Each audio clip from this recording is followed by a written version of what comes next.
जय श्री कृष्णा। आज भगवान श्री कृष्ण की छठी है। आज भारतवर्ष ही नहीं, पूरा विश्व इस छठी महोत्सव का आनंद ले रहा है। आपने भी घर में ठाकुर जी को स्नान कराया होगा, दूध दही घी शक्कर से उनको स्नान कराए होंगे, उनको नहलाया होगा, पीले वस्त्र पहनाए होंगे, उनको चंदन टीका करा होगा और कढ़ी चावल का जो प्रसाद भोग है वो आपकी रसोई में बना होगा। अपने भगवान को, अपने ठाकुर जी को अर्पित करके उसका आनंद लिया होगा। अड़ोस पड़ोस में जो भी मिला उन सबको वितरित किया होगा वो महाभोग। आप धन्य हैं कि आज छठी उत्सव मनाया, आपने कढ़ी चावल का भोग लगाया। ईश्वर की कृपा आप सब पर बनी रहे, ऐसी मेरी शुभकामनाएं हैं।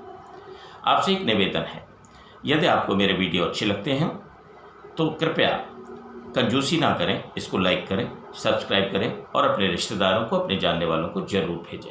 ये मेरी आपसे विनती है। आइए आज हम बात करते हैं मोटिवेशनल प्रोग्राम की।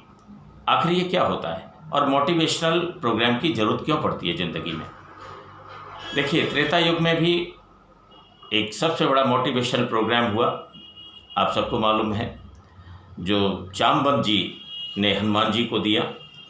समुद्र के किनारे सभी बैठे हुए थे कि कौन पार जाएगा समुद्र के सीता जी की खोज के लिए। अंगद ने कहा मैं तो एक बार ही जाऊंगा, वापस नहीं आ सकूंगा, मुझे संदेह है। जामवंत जी को ये पता था कि हनुमान जी वापस भी जा सकते हैं और वापस भी आ सकते हैं।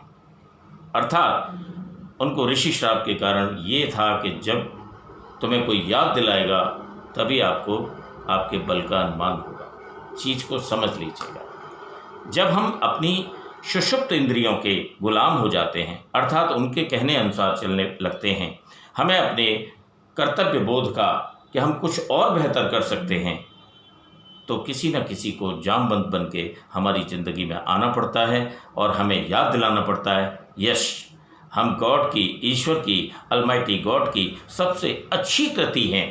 इस पृथ्वी पर हम बेस्ट से बेस्ट कर सकते हैं। इसे मोटिवेशनल प्रोग्राम के तहत इसकी संज्ञा दी जा सकती है।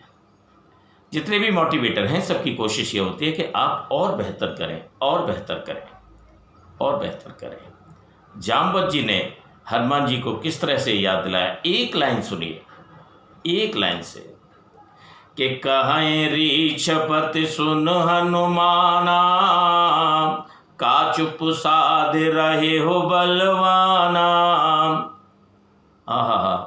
जामवंत जी ने हनुमान जी को कहा कि हनुमान जी आप चुपचाप क्यों बैठे हुए हैं, आप तो सब कुछ कर सकते हो। उनको याद दिला दिया। पवन तनय बल पवन समाना, बुद्धि विवेक विज्ञान निधाना।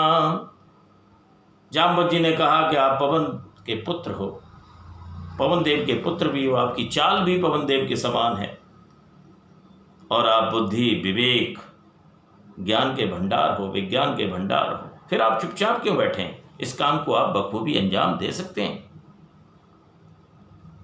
कवन सुकाज कठिन जग माही, जो नहीं हो यतात तुम पाही। ऐसा कौन सा कठिन कार्य है इस जगत में जो हनुमान जी आप नहीं कर सकते, अर्थात आप सब कुछ कर सकते हैं। राम काज लगी तब अभुतारा, सुनत हैं भय हो पर्वताकारा।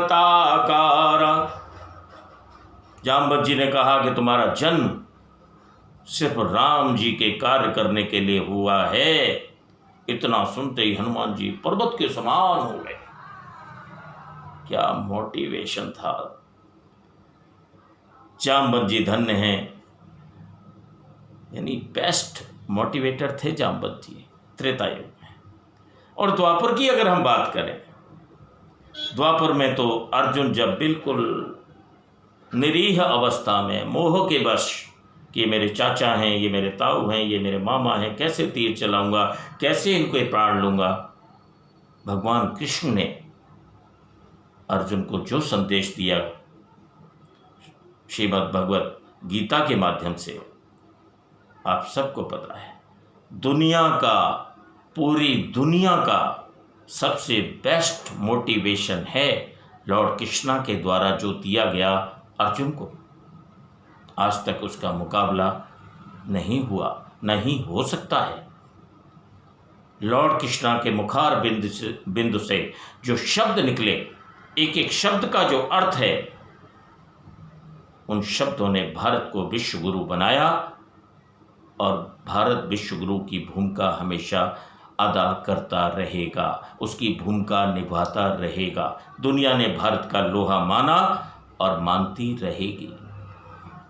द्वापर युग जैसा मोटिवेशनल प्रोग्राम कुरुक्षेत्र का सा कोई नहीं हुआ और आज तक कोई भी मोटिवेटर लॉर्ड कृष्णा जैसा हुआ नहीं, ना होगा, क्योंकि वो तो स्वयं भगवान थे। आजकल जो मोटिवेटर हैं वो कोई नेटवर्किंग मार्केट के लिए चिल्ला रहा है, धूम धूम धूम, ये करो वो करो, ब्ला ब्ला ब्ला। मेरा यंगस्टर से एक अपील है, अपनी सोई हुई आत्मा को जगाइए, आप बेस्ट कर सकते हैं। ईश्वर को याद करिए, he will help you out. कोई दिक्कत नहीं, अलमाटी गॉड सदैव सबके साथ है। आप अपनी बुद्धि से, विवेक से जितनी क्षमता अर्जित कर सकते हैं उतनी करिए और प्रेरणा लेकर के नई नई मॉरल स्टोरी पढ़िए, हमारे वेद शास्त्रों को पढ़िए। आप देखेंगे एक नया चमत्कार और प्रेरणादायक उस स्रोत को हमेशा पॉजिटिव एनर्जी को लेकर के अपना जीवन कामयाब बनाएंगे, ऐसी मुझे उम्मीद है। इन्हीं शब्दों के साथ मैं राजवीर सारस्वत आपसे विदा लेता हूँ। धन्यवाद, नमस्कार, जय श्री कृष्णा।